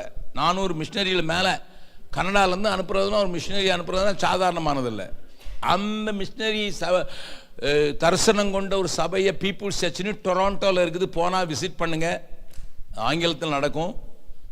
அந்த சபையை நடத்தின ஒரு தேவ மனுஷன் ஆஸ்வால் ஜே ஸ்மித். உன் பாஸ்டர் யாருன்னு சொல்லி நான் உன்னை பற்றி சொல்லிடுறேன், யாரை பின்பற்றுகிறாய் என்று சொல்லிடுறேன், நான் சொல்லிடுறேன் நீ யாருன்னு.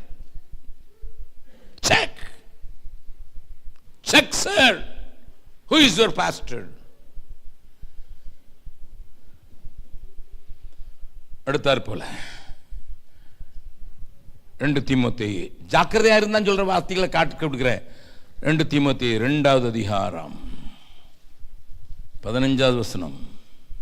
நீ வெட்கப்படாத ஊழியக்காரனாயும் சத்திய வசனத்தை நிதானமாய் பகுத்து போதிக்கிறவனாயும் உன்னை தேவனுக்கு முன்பாக உத்தமனாக நிறுத்தும்படி ஜாக்கிரதையாயிரு. போதிக்கிறதுல ரொம்ப தெளிவான ஒரு போதனை. He will teach, he is not just preaching. எதுக்கு நான் அந்த போதகர்களை காட்டி கொடுக்குறேன் தெரியுமா? அவங்களுடைய பிரதான வேலை முழு சபையையும் தேவனுக்கு முன்பாக நிறுத்துவதில் ஜாக்கிரதையாக இருக்க வேண்டும். ஒரு சம்பவத்தை வேதத்திலிருந்து காண்பிக்க கொள்கிறேன். அது தனிப்பட்ட வாழ்க்கைக்கும் சபைக்கும் பொருந்துங்கிறதுனால அதை காட்டி கொடுக்க போகிறேன். மீதமுள்ளதை நாளைக்கு நான் தொட போகிறேன். ஆனால் அதுக்கு முன்னால் ஒரு வசனத்தை வாசிக்கலாம். 2 கொரிந்தியர் 8வது அதிகாரம் 22வது வசனம். 2 கொரிந்தியர் 8வது அதிகாரம் 22வது வசனம். மேலும் அநேக காரியங்கள். நல்ல கவனிங்க, பவுல் இங்க ஒரு மனுஷனை குறித்து எழுதுறாரு. அவரை குறித்து எழுதும்போது அவரை தீத்து என்கிற அவனுடைய உடன் ஊழியக்காரரோட சேர்ந்து பணத்தை கையில கொடுத்து எருசலேமுக்கு கொண்டு போறதுக்கு இன்னொரு மனுஷனை தீத்துவோட போக சொல்றாரு. அவனை பற்றி இங்க ஒரு சாட்சி சொல்லி இருக்குது. He is just a helper, உடன் ஊழியக்காரர். நல்ல கவனிங்க, முதல்ல ஊழியக்காரனை பற்றி சொன்னேன், இப்போ உடன் ஊழியக்காரராக இருக்கிற எல்லாரும் இங்கே சண்டே ஸ்கூலில் உதவி செய்வீங்க, வாலிபர் கூட்டத்தில் உதவி செய்வீங்க, இங்கே ஆராதனைக்கு உதவி செய்வீங்க, இந்த மாதிரி மியூசிக் போடுவீங்க, எப்படியோ உதவி செய்கிற உதவிக்காரர்களாக இருக்கிற ஒரு மனுஷனுடைய காரியத்தை பவுல் எழுதுகிறாரு. பவுல் தீத்து பணத்தை எடுத்துட்டு போறான் எருசலேமுக்கு. அவன் கூட கணக்கு வழக்கெல்லாம் சரியா வச்சிருக்கோன்னு காண்பிக்கிறது நிரூபிக்கிறதுக்கு ஒரு அசிஸ்டன்ட் அனுப்புறார். அசிஸ்டன்ட் பற்றி பாருங்க, இப்ப வாசிக்கலாம் 22வது. மேலும் அநேக காரியங்களில், என்னது அநேக காரியங்களில் ஜாக்கிரதை உள்ளவன் என்றும் நாங்கள் பலமுறை கண்டறிந்தவனும். ரொம்ப கேர்ஃபுல்லான ஆளு, கண்டறிந்தவனும் இப்பொழுது உங்கள் மேலுள்ள மிகுந்த நம்பிக்கையினாலே, உங்க மேல மிகுந்த நம்பிக்கை வச்சிருக்கனால அதிக ஜாக்கிரதை உள்ளவனாகிய நம்முடைய சகோதரனையும் இவர்களோட கூட அனுப்பி இருக்கிறோம். Who can be an assistant pastor? Who can be a helper in the Sunday school? Who can be a helper in the music team? Who can be a helper in the sound system? Who can be யாரையா இந்த உதவி ஊழியம் சேர கதற போட்டாலும் சரிதான், இந்த camera எடுத்தாலும் சரி, யாரையா இருக்கணும்? இங்க பாருங்க, அந்த வசனத்தை மறுபடியும் வாசிக்கிறேன். அநேக காரியங்கள் ஜாக்கிரதை உள்ளவன். நாங்க பல முறை டெஸ்ட் பண்ணோம், கண்டறிந்தவன். அது மட்டும் இல்ல, இப்பொழுதும் உங்க மேல் உள்ள மிகுந்த நம்பிக்கையினால அதிக ஜாக்கிரதை உள்ளவனா இருக்கிற. Taking responsibility of people. மற்றவங்க தப்பு செஞ்சுட்டா செய்யக்கூடாதுங்கிறது ரொம்ப கேர்ஃபுல்லா இருக்கிற ஆளு. நீங்க தப்பு பண்ணிடக்கூடாதுன்னு சபையில் யாரும் தப்பு பண்ணிடக்கூடாதுன்னு கோல் சொல்றதுக்கு இல்லை, ஜாக்கிரதையா இருக்கிற ஆளு. கோல் சொல்றதுக்கு நிறைய பேர் இருக்காங்க. தமிழ் மக்களுக்கு அது கோல் சொல்லணும்னு அவங்களுக்கு தூக்கம் வராது. அது தமிழர்களுக்கு கொடுக்கப்பட்ட வரம், ஸ்பெஷல் வரம். கோல் சொல்லலைன்னா நமக்கு வயிறு வெடிச்சு வீங்கி கெட்டு போயிடும். அந்த ஆள் பாருங்க, உதவி தான் செய்வான், சபையில் உதவி தான் செய்வான். ஒருவேளை பாடலாம், ஒருவேளை கதரை போடலாம், ஒருவேளை கதவை போட்டலாம். அவன் அசிஸ்டன்ட் தான். ஆனால் உங்கள் மேலே வச்சிருக்க நம்பிக்கையினால மிகுந்த ஜாக்கிரதை உள்ளவன். இப்போ நான் ஒரு ஆளை காட்டி கொடுக்க போறேன். பழைய ஏற்பாட்டில் இருந்து திருப்புங்க பார்க்கலாம். 1 ராஜாக்கள் 20வது அதிகாரம். 1 ராஜாக்கள் 20வது அதிகாரத்தில் ஒரு சம்பவம் இருக்குது. இது எத்தனை பேர் நீங்கள் விளங்கும்படி வாசிச்சிருக்கீங்கன்னு எனக்கு தெரியாது. இந்த அதிகாரத்தை வீட்டில் போய் இன்னைக்கு சாப்பிடமுனால வாசித்துட்டு சாப்பிடுங்க. ஹோம்ஒர்க் இல்லைன்னா தூங்க முன்னாலேயாவது வாசி. கதை தானே, கதை மாதிரி இருக்கிறது வாசிக்கலாம்ல. இங்கே பெனதாத்னு ஒரு சீரியாவுடைய கேப்டன் அல்லது ராஜா, அவனை பிடிச்சாச்சு உயிரோட. இஸ்ரவேலுக்கு எதிரிகள் பிடிச்சி அவனை இங்க கொண்டு வந்தாங்க. எங்க கொண்டு வந்தாங்க? ஆகாபிட்ட கொண்டு வந்தாங்க. ஆகாம்ங்கிற இஸ்ரவேலின் ராஜா இடத்துல சீரியாவினுடைய ராஜாவாகிய பெனதாத்தை கொண்டு வந்தாங்க. வந்து என்ன சொன்னாங்க? 31வது வசனம். 1 ராஜாக்கள் 20. அப்பொழுது அவன் ஊழியக்காரர் அவனை நோக்கி, அதாவது ராஜாவாகிய ஆகாபனுடைய ஊழியக்காரர் அவனை நோக்கி, இதோ இஸ்ரவேல் வம்சத்து ராஜாக்கள். சாரி, இது வந்து பெனதாத்தினுடைய ஆட்கள் சொல்றாங்க. இதோ இஸ்ரவேல் வம்சத்து ராஜாக்கள், இஸ்ரவேல் வம்சத்து ராஜாக்கள், தயவுள்ள ராஜாக்கள் என்று கேட்டிருக்கிறோம். தயவுள்ள ராஜாக்கள் என்று கேட்டிருக்கிறோம். நாங்கள் ரட்டுக்களை எங்கள் அறைகளில் கட்டி, நாங்கள் ரட்டுக்களை எங்களை அறைகளில் கட்டி, கயிறுகளை எங்கள் தலைகளில் சுற்றி, கயிறுகளில் எங்கள் தலைகளில் சுற்றி கொண்டு இஸ்ரவேலின் ராஜாவினிடத்தில் போவோம். இஸ்ரவேலின் ராஜாவினிடத்தில் போவோம். ஒருவேளை உம்மை உயிரோட வைப்பார் என்று சொன்னார். ராஜா, நாங்க சொல்றத கொஞ்சம் கேளுங்க. நாங்க ஒரு டிராமா போட போறோம். என்ன போட போறோம்? டிராமா போட போறோம். நாங்க தலையில கயிறெல்லாம் கட்டி ரெட்டெல்லாம் உடுத்து போய் உயிரோடு வைக்கிறதுக்கு ஏதாவது அவங்ககிட்ட ஏதாவது ஒரு சின்ன, ஏன்னா அவன் ரொம்ப இஸ்ரேல் ஜனங்க ரொம்ப தயவு உள்ளவங்க, ரொம்ப கடின இருதயம் அவங்களுக்கு கிடையாது அப்படின்னு கேள்விப்பட்டிருக்கோம். நம்மள மாதிரிலாம் கிடையாது, கொஞ்சம் சாஃப்டான ஆட்கள் தான். அதனால அது நாங்கள் போகிறோம், என்ன நடக்குதுன்னு பார்க்கலாம். அடுத்த வசனம். ரெட்டை தங்கள் அறைகளில் கட்டி, கயிறுகளை தங்கள் தலைகளில் சுற்றி கொண்டு இஸ்ரவேலின் ராஜாவினிடத்தில் வந்து உயிரோடு வெய்யும் என்று வெய்யும் என்று உமது அடியானாய பெனதாத் விண்ணப்பம் பண்ணுகிறான் என்றார்கள். நல்லா கவனிங்க, இவனுங்க டார்னான போடுறான்.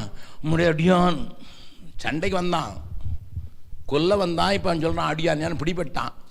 அடியானாய பெனதாத் விண்ணப்பம் பண்றான், அவரை உயிரோடு விட்டுருமா. உடனே இவர் என்ன சொல்றாரு? அதற்கு அவன், இன்னும் அவன் உயிரோடு இருக்கிறானா? அவன் என் சகோதரன். அப்பா, லூசிஃபரையும் அப்படிதான் சொல்றாங்க நிறைய பேர்.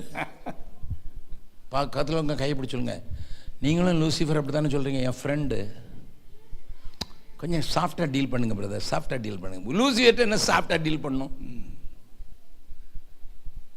இவர் சில நேரம் நம்ம இயேசு கிறிஸ்துவ காட்டிலும் தயவு உள்ளவர்களாக மாறிடுவோம். இயேசுவே வானத்திலிருந்து கீழே தள்ளிட்டார். நீங்கள் எப்படி தள்ளுவீர்கள் ஆண்டவரே? எனக்கு நிறைய பேர் லெட்டர் வருது சிலரை பற்றி.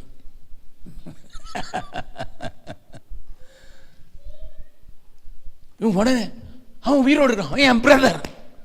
உடனே 33வது வசனம்.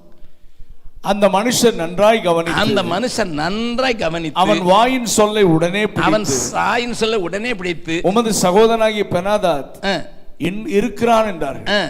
அப்பொழுது அவன் நீங்கள் போய் அவனை அழைத்து கொண்டு வாருங்கள் என்றான். பெனாதாத் அவனிடத்தில் வந்தபோது அவனை தன் ரதத்தில் ஏற்றுக்கொண்டான். நல்ல கவனிங்க. உடனே ஆஹா உடனே அவரை ரதத்தில் ஏத்திட்டார். சகோதரன்னாரு ஏத்திக்கிட்டார். அவனுக்கு நாடகம் ஆடுறதுல அவனுக்கு தெரியல. பக்கத்தில் கைப்பிடி சொல்லுங்க. சிலரு சொல்லுங்க சிலரு நடிகர் திலகத்துக்கும் நடிகர் திலகம் சபைக்குள்ளதான். கண்டுபிடிக்கவே முடியாது. நாடுகிறான் அவன். ஆகா இவன் தான் சகோதரன் ரதத்தில் வேற ஏற்றிக்கிட்டான். இப்போ ஆண்டவருக்கு பயங்கர கோபம். யாருக்கு கோபம்? கையில் பிடிச்சி கொடுத்தேன் சத்ருவை அழிச்சிருக்க வேணும். சத்ருவை கையில் பிடிச்சி கொடுத்தேன் இவன் அழிக்காம இவன் பக்கத்தில் ஏற்றிக்கிட்டு இப்போ உல்லாசமாக சுற்றிக்கிட்டு இருக்கான்னு ஆண்டவர் கோபம் வந்தோடனே ஆண்டவர் எலியாவை கூப்பிட்டு சொல்கிறாரு. வாசிங்க 35வது வசனம் வாசிங்க. அப்பொழுது தீர்க்கதரிசிகளின் புத்திரரில் ஒருவன் 34வது வசனத்தில் அவனோடு உடன்படிக்கையும் பண்ணிக்கிட்டு அவனை அனுப்பிட்டான். அப்பொழுது தீர்க்கதரிசிகளின் புத்திரரில் ஒருவன் கர்த்தருடைய வார்த்தையின்படி தன் தோழனை நோக்கி நீ என்னை அடி என்றான். அந்த மனுஷன் அவனை அடிக்க மாட்டேன் என்றான். அப்பொழுது அவன் இவனை பார்த்து நீ கர்த்தருடைய சத்தத்திற்கு கீழ்ப்படியாமற் போனபடியால் இதோ நீ என்னை விட்டு புறப்பட்டு போனவுடனே ஒரு சிங்கம் உன்னை கொல்லும் என்றான். அப்படியே இவன் அவனை விட்டு புறப்பட்டவுடனே ஒரு சிங்கம் இவனை கண்டு கொன்று போட்டது. அதன் பின் அவன் வேறொருவனை கண்டு என்னை அடி என்றான். அந்த மனுஷன் அவனை காயம் உண்டாக அடித்தான். இரண்டாவது ஆளு ஒரு தீர்க்கதரிசி அடிச்சான். இப்ப அப்பொழுது தீர்க்கதரிசி போய் தன் முகத்துக்கு மேல் சாம்பலை போட்டு வேஷம் மாறினவனாக வழியிலே ராஜாவுக்காக காத்திருந்தான். ராஜா வழியாய் வருகிற போது இவன் ராஜாவை பார்த்து கூப்பிட்டு உமது அடியான் யுத்தத்தில் நின்ற போது, இந்த வசனத்தை நல்லா கவனிங்க. உமது அடியான் யுத்தத்தில் நின்றபோது ஒருவன் விலகி என்னிடத்தில் ஒருவனை கொண்டு வந்து இந்த மனுஷனை பத்திரம் பண்ணு, இவன் தப்பி போனால் உன் பிராணன் அவன் பிராணனுக்கு ஈடாயிருக்கும் அல்லது ஒரு தாலந்து வெள்ளியை நீ கொடுக்க வேண்டும் என்றான். ஆனாலும் 40வது வசனம் நல்லா கவனிங்க. ஆனாலும் உமது அடியான் இங்கும் அங்கும் அலுவலாயிருக்கும் போது அவன் போய்விட்டான் என்றான். எப்படி போயிட்டானா? இங்கும் அங்கும். அது மறுபடியும் வாசிங்க. ஆனாலும் உமது அடியான் இங்கும் அங்கும் அலுவலாய் இருக்கும் போது அவன் போய்விட்டான் என்றான். என்னை நம்பி உன்னை கொடுத்தான். நான் என்ன செஞ்சேன்? ரொம்ப பிஸி பிரதர். என்னை நம்பி ஒரு பொறுப்பு கொடுக்கப்பட்டது. என்னை நம்பி ஒரு ஆளை கொடுத்தார் ஆண்டவர். என்னை நம்பி ஒரு காரியத்தை கொடுத்தாரு, ஒரு கிருபையை கொடுத்தாரு, ஒரு தாளந்தை கொடுத்தாரு. ஆனா நான் என்ன செஞ்சேன்? அங்கும் எங்கும் அலுவலா இருக்கும்போது அவன் போய்விட்டான். கையை விட்டு போயிடுச்சு. பக்கத்தில் சொல்லுங்க. உங்களை பற்றி சொல்லுகிறாங்களோ? சொல்லுங்க, கேட்டு வச்சிருங்க. சொல்றாங்களோ? எத்தனை பேரை தவற விட்டுட்டீங்க? ஏன்னா பிஸி. அங்கும் எங்கும் அலுவலா இருந்துட்டேன். சொல்லப்பட்டது உன் கையில் இருக்கிறது போச்சுன்னா உன் உயிர். அல்லது ஒரு தாளந்து வெள்ளிக்கு எவ்வளவு தெரியுமா? ஒரு தாளந்து வெள்ளின்னா எவ்வளவு தெரியுமா? 1000 கோடி ஈரோ. 1000 கோடி ஈரோ போச்சுன்னா கொடுக்கணும். இவ்வளோ பெரிய காரியத்தை ஒரு ஆள் சொன்ன போதிலும் எனக்கு ஏன் வேலை அங்கும் இங்கும் அங்க ஒண்ணு இங்க ஒண்ணு. நீ யாருக்கு போயிருந்தேன்? ஒரு பிரதர் வீட்டில் தங்கினேன். 3 பிரசங்கம் ஒரு நாள் முடிச்சுட்டு வீட்டுக்கு வந்து சாயங்காலம் சாப்பிடலான்ட்டாங்க. எனக்கோ பசி. நான் டேபிளில் போய் உட்கார்ந்தோடனே அவர் சொல்கிறாரு, அண்ணே பெஞ்சாதி பேரை சொல்லிட்டு போகும்போது கறியெல்லாம் வச்சுட்டு போயிட்டா, எல்லாம் கறியெல்லாம் வச்சுட்டா. ஆனால் ரைஸ் மட்டும் வைக்கல. இப்போ ரைஸ் குக்கரில் வைப்பல, 2 நிமிஷத்தில் அது வெந்துருனே, நீங்கள் கொஞ்சம் வெயிட் பண்ண வேண்டானே. நான் ஒரு வேலை வச்சுருக்கேன் உங்களுக்கு. என்ன வேலைன்னு கேட்டேன். இந்த பக்கத்தில் ஒரு ஆஸ்பத்திரி இருக்குன்னு, அங்கே ஒரு சிஸ்டர், நர்ஸ் சிஸ்டர் ரொம்ப சோமலாமல் இருக்காங்க. நான் என்ன சொன்னேன், என்ன மண்டை கலண்டு போயிருக்காங்க, அப்படி தானே சொல்லுவீங்க தமிழில். நம்ம மண்டை கலண்டு போயிருக்காங்க, டிப்ரெஷனில் இருக்காங்க, அதுக்கு தான் அப்படி சொல்லுவாங்க. அப்போ ஜோம் பண்ணிட்டு வந்துடுவானே, அதுக்குள்ளே இந்த சோறு வந்துடுவானே. நான் சொன்னேன் எதுக்குன்னு கேட்டேன். அவங்க புருஷன் இந்தியாவிலேருந்து வந்தவங்கண்ணே, புருஷன் கைவிட்டுட்டாருண்ணே, 2 பிள்ளைங்கண்ணே, 2 பிள்ளைங்களையும் ராஜீவ் காந்தி படித்தார்ல அந்த ஸ்கூலில் சேர்த்துருக்காங்கண்ணே. அந்த பிள்ளைங்களுக்கு பயங்கரமான ஃபீஸ் கட்டணும்னே, ஆணும் பொண்ணு ஒன்றுண்ணே. அதுக்காக அமெரிக்காவில் இவங்க 3 ஆஸ்பத்திரியில் வேலை செய்கிறாங்கண்ணே. 6 மணி நேரம் ஒரு ஆஸ்பத்திரியில், 6 மணி நேரம் அடுத்த ஆஸ்பத்திரியில், 6 மணி நேரம் அடுத்த ஆஸ்பத்திரியில், 3க்கும் ஓடி அங்கே இங்கும் ஓடி சம்பாதிச்சு பிள்ளைங்களுக்கு ஃபீஸ் கட்டுறாங்கண்ணே. நான் மண்டை கலராமல் என்ன செய்யும்? 18 மணி நேரம் வேலை, போக வர்றதுக்கு 4 மணி நேரம், 22 மணி நேரம் ஆச்சு. எப்போ தூங்குவான்னு கேட்டேன். குளிக்கும் போதே தூங்குவா.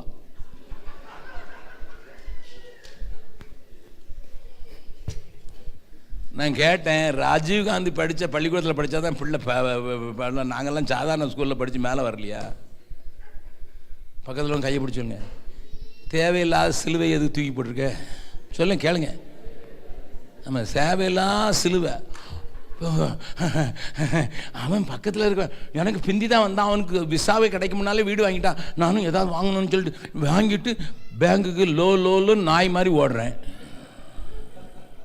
எதுக்கு? நீ யார் வாங்க சொன்னா? நான் இந்த பெரிய வண்டி வச்சாதான் என்னை மதிப்பான். மதிக்கிறானா மிதிக்கிறானா? எதுக்குப்பா? அங்கும் எங்கும் அலுவலாக இருந்து தேவ பக்தியையும் தேவ நேசத்தையும் தேவனுக்கு பிரியமாக இருக்கிறதையும் தேவனுக்கு முன்பாக பிரியமாக இருக்கிறதையும் விட்டுட்டோம். நீ போய் கேட்டீங்கன்னா அந்த வசனத்தை சொல்லி இருக்குது. 42வது வசனம் பாருங்க. இவன் அவனை நோக்கி, அதாவது தீர்க்கதரிசி ஆகாபை நோக்கி, சங்காரத்துக்கு நான் நியமித்த மனுஷனை கையிலிருந்து தப்பி போகும்படி நீ விட்டபடியினால், உன் கையிலிருந்து தப்பி போகும்படி நீ விட்டபடியினால், உன் பிராணன் அவன் பிராணனுக்கு ஈடாகவும் உன் ஜனம் அவன் ஜனத்துக்கு ஈடாகவும் இருக்கும் என்று கர்த்தர் சொல்லுகிறார். அதனால் இஸ்ரவேலின் ராஜா சலிப்பும் விசனமுமாய் தன் வீட்டிற்கு போக புறப்பட்டு சமாரியாவுக்கு வந்தான். இந்த கூட்டத்தில் வந்த யாரும் சலிப்பும் விசனமா வீட்டுக்கு போயிடக்கூடாது. பிரதர் அகஸ்டின் ஜெபக்குமார், நாங்கள் ஜாக்கிரதையாக இருப்போம். எங்களை நம்பி தந்திருக்கிறார் ஆண்டவர். கிருபை தந்திருக்கிறாரு, தாளம் தந்திருக்காரு, பிள்ளைகளை தந்திருக்கிறாரு. எங்களை நம்பினார், அதனால தான் கொடுத்தாரு. எங்களை நம்பி ஒரு வேலையை கொடுத்துருக்காரு. எங்களை நம்பி சபையிலையும் பொறுப்பு கொடுத்துருக்காரு, வெளியிலையும் பொறுப்பு கொடுத்துருக்காரு. என்னை நம்பி அவர் தந்த பொறுப்பதனை அவர் வரும் வரை காத்துக்கொள்வேன். என்னை நம்பி அவர் தந்திருக்க பொறுப்பு என்னதுன்னு எனக்கு தெரியாது. உங்களை என்னைய நம்பி இருக்கிறாரு. I know what he has given me. எனக்கு என்ன கொடுத்தாருன்னு எனக்கு தெரியும். ஆனால் என்னுடைய ஜெபம் இல்லை, ஆண்டவரே நீங்கள் வர்றது வரைக்கும் ஜாக்கிரதையாய் காத்துக்கொள்வேன், ஜாக்கிரதையாக ஜீவிக்க போகிறேன், ஜாக்கிரதையாக வாழ போகிறேன். ஏனோ தானோ வாழ மாட்டேன், ஏனோ தானோ வாழ மாட்டேன். ஒரே ஒரு வசனத்தை மாத்திரம் முடிக்கிறேன். ரோமர்கள் நிருபம், அதை குறித்து நாளைக்கு கொஞ்சம் விவரமாக பேசுகிறேன். 12வது அதிகாரம் 11வது வசனம். ரோமர்கள் நிருபம் 12வது அதிகாரம் 11வது வசனம். அசதியாயிராமல் ஜாக்கிரதையாயிருங்கள், ஆவியிலே அனலாயிருங்கள், கர்த்தருக்கு ஊழியம் செய்யுங்கள். எல்லாரும் கண்களை மூடலாம். யார் இந்த நேரம் டிஸ்டர்ப் ஆகக்கூடாது, யார் எந்திரிக்கூடாது. நான் 2 நிமிஷத்தில் முடிக்கிறேன்.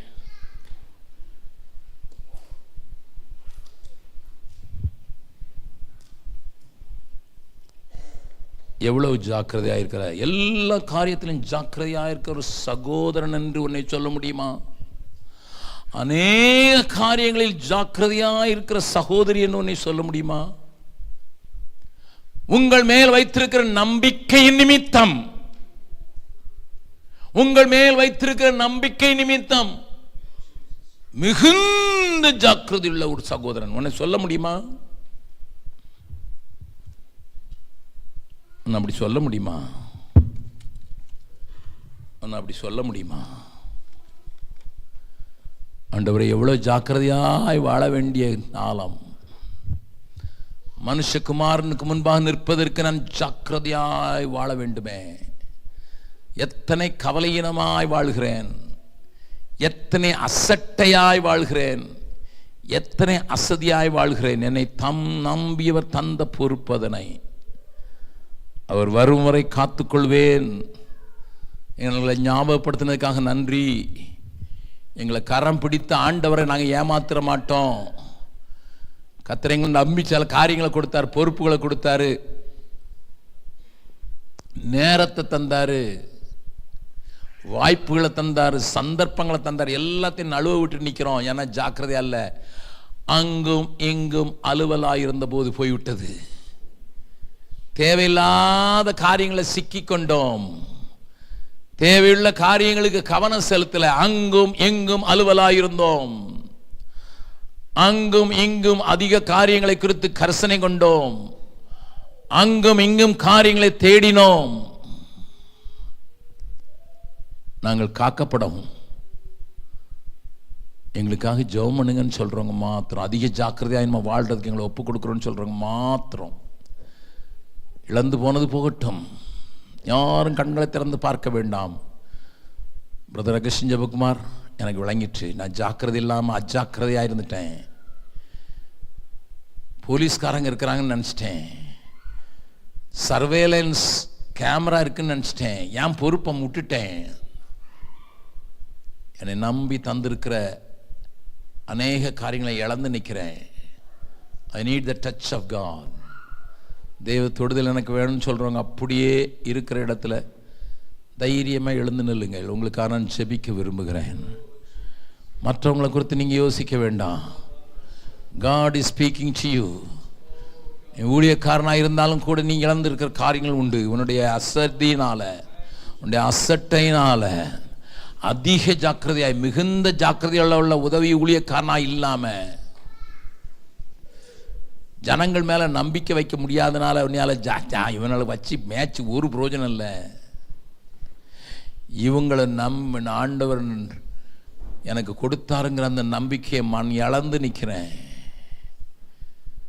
எந்த சூழ்நிலையும் அவர் அன்பினின்று என்னை பிரிக்காது காத்து கொள்வார். எந்த சூழ்நிலையும் அவர் அன்பினின்று என்னை பிரிக்காது காத்து கொள்வார். என்னை நம்பியவர் தந்த பொறுப்பதனை அவர் வரும் வரை காத்து கொள்வேன். என்னை நம்பியவர் தந்த பொறுப்பதனை அவர் வரும் வரை காத்து கொள். மறுபடியும் பாட போகிறோம். எந்த சூழ்நிலையும் அவர் அன்பினின்று என்னை பிரிக்காது காத்து கொள்வார்.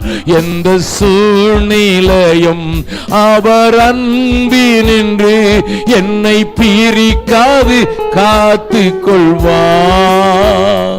என்னை நம்பியவர் தந்த பொறுக்கதனை அவர் வரும் வரை காத்து கொள்வேன். என்னை நம்பியவர் தந்த பொறுப்பதனை அவர் வரும் வரை காத்து கொள்வேன். ஆஹா, ஆனந்தமே, பரமானந்தமே, இது மாபெரும் பாக்கியமே. ஆஹா, ஆனந்தமே, பரமானந்தமே, இது மாபெரும் பாக்கியமே. இந்த பார்தலத்தின் சொந்தக்காரரவர் எந்த உள்ளத்தின் சொந்தமானார்.